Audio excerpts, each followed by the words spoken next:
প্রিয় বন্ধুরা, বাংলাদেশের রাজনীতি আসলে খুব ভালোই লাগে। হ্যাঁ, বিশেষ করে ছাত্র রাজনীতি। এই যে আমি গত বৃহস্পতিবারের কথা বলতেছি, বিশ্বাস করেন ভাই, শাহবাগে ছাত্ররা দেখি উদলাগায়, মানে জামা গেঞ্জি খুলে রাস্তায় শুয়ে রয়েছে। তারপর বাংলা মোটরও সেম একই অবস্থা। তারপরে অনেক কষ্ট করে আসলাম বিজয় সরণি, সেখানেও দেখলাম একই অবস্থা। কয়েকজনের সাথে কথা বললাম যে ভাই, আপনারা এখানে কিসের জন্য আন্দোলন করতেছেন বা আপনাদের চাওয়া পাওয়া কি? তো কেউ আসলে কোনো সুনির্দিষ্ট উত্তর দিতে পারে নাই।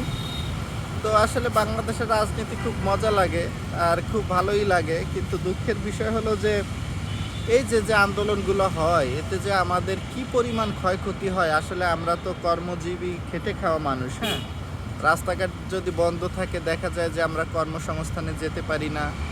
এমনকি কোনো ফুড বা খাবার বা দ্রব্যপণ্য ডেলিভারি করতে পারি না। ক্ষতি তো আসলে আমাদের হয়। যে বা যারা এই আন্দোলনগুলো করে, তাদের তো আসলে কোনো ক্ষতি হয় না।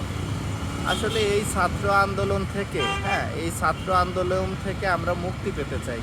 আর বিশেষ করে আপনারা আন্দোলন যদি করতে চান, অবশ্যই করবেন। অন্তত রাস্তাঘাট বন্ধ করে কেউ আর কখনো আন্দোলন করবেন না। এটা সবার কাছে আমার বিনীত অনুরোধ রইল।